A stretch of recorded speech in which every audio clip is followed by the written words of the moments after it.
You say you want something and you move towards it and you are resolute, and then gone. Where is the decision? Where is the resolution? Is this happening for the first time? The new year comes and then new year resolutions. What happens to those resolutions? What happens to those resolutions? 2 to 4 days. Let's be a little more generous. Let's say 12 to 14 days. Gone.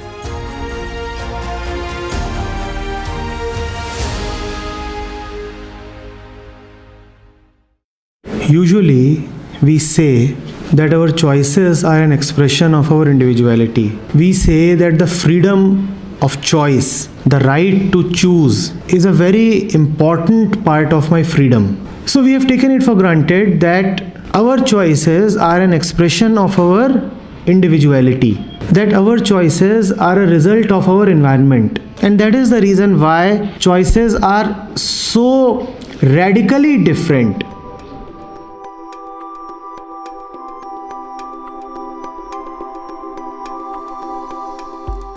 But in our case, there is nothing that holds. There is nothing that is beyond time. Time changes just everything. Just everything. You're picking up a very insignificant excerpt from the entire story of your life. Why is it so? Why is it so that we have no center that holds and that will never fall apart? Do we have a center in life? Do we have something that can never be touched by time? Do we have something that situations can never change? Unless you find that, Rupam, you will find that you are just a plaything in the hands of situations. Whims and fancies of time, the vicissitudes of all that is external, they'll toy with you.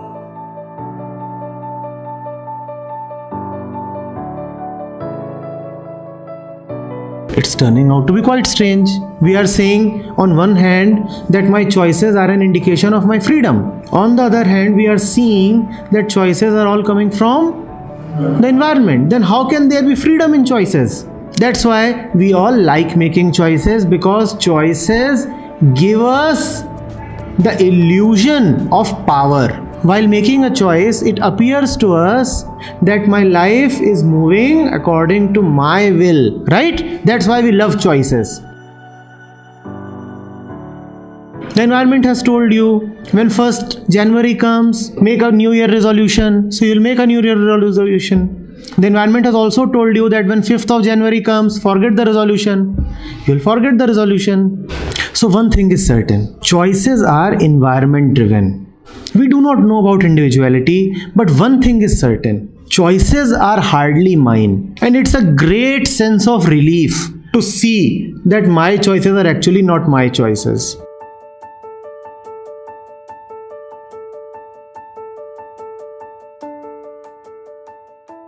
And then there is no question of indecision or distraction, because then there are no options left. Then you start from there and rush straight to water. Nobody can stop you in between. Nobody can tempt you with honey or milk. You want water and you do not want honey. And if somebody stops you midway, a honey trap, you won't stop. But not to be distracted, you require a firm understanding of who you are and hence what is right for you. If you really know, then there is no way you can be stopped either way.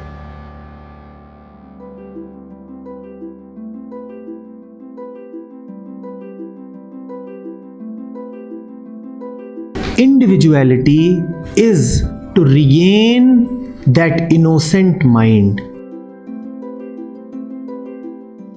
Individuality is to be able to clean the mind to such an extent that the crystal shines again.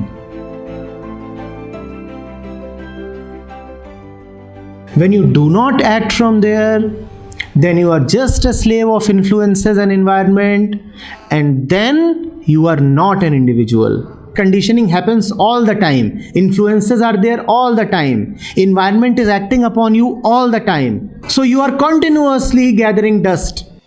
It can be cleaned anytime. And when it will be cleaned, you'll find that the crystal is shining as brightly as ever. Nothing has changed.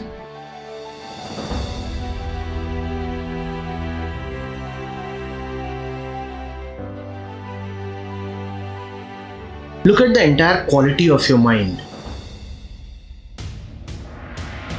That is the ground from where all your decisions and all your confusions arise.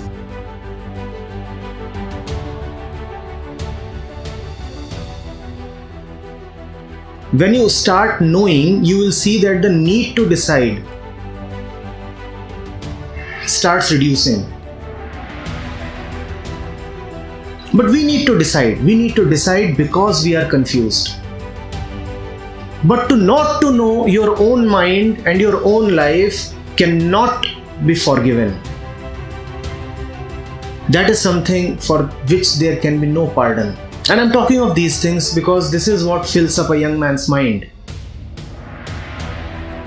Life, career, love, marriage, family. How can you keep moving blindly, without seeing, without knowing?